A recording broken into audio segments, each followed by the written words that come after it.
Enquanto Lula falava uma série de besteiras durante uma reunião em Brasília e fazia uma provocação a um país específico, Janja foi flagrada em uma situação no mínimo constrangedora nesse mesmo país. Lula recebeu nesta segunda-feira, em Brasília, Cyril Ramaphosa, presidente da África do Sul. Veja só o que ele disse durante uma declaração conjunta à imprensa. Eu separei aqui alguns trechos e o primeiro que precisa ser destacado é esse aqui. Alguma coisa está faltando na nossa relação, querido companheiro. Você é um dos poucos presidentes que eu posso tratar de companheiro, porque você conhece o chão de fábrica como eu conheço. É no mínimo curioso ver Lula estabelecendo esse critério agora, já que até ontem ele chamava de companheiros tantos outros presidentes ou ex-presidentes que não necessariamente conheceram o chão de uma fábrica, como Nicolás Maduro, Fidel Castro, Xi Jinping, Vladimir Putin, entre tantos outros. Além de presidentes, Lula também sempre chamou de companheiros vários outros aliados, como seus companheiros de partido, independentemente da sua origem, e até mesmo empresários bilionários, como os famosos irmãos Wesley e Wesley Batista.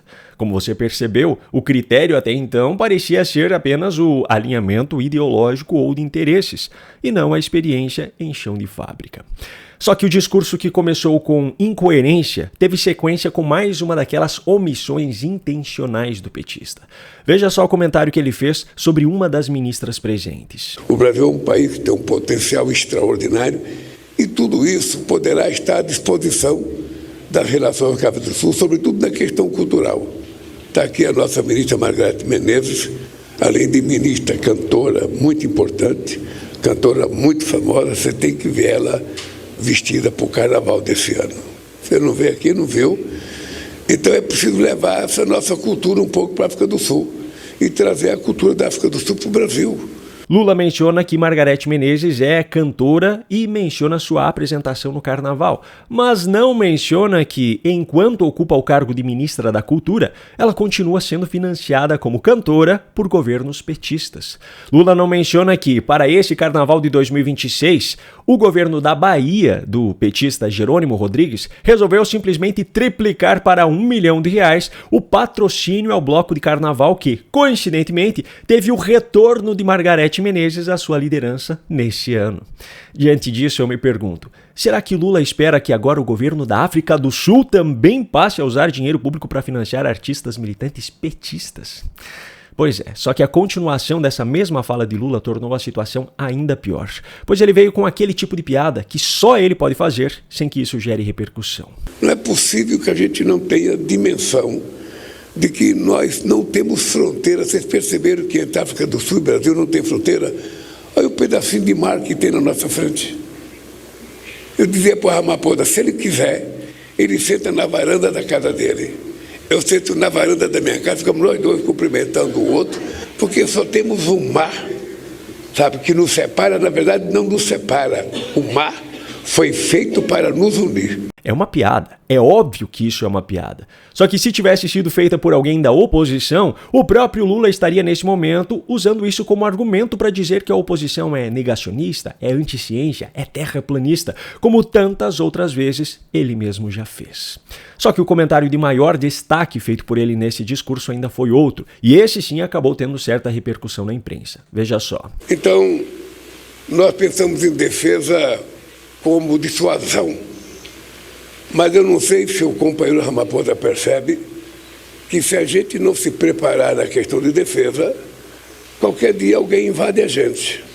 Claramente isso foi uma indireta para o governo dos Estados Unidos. Mas vem cá, que motivo o Brasil teria para ser invadido?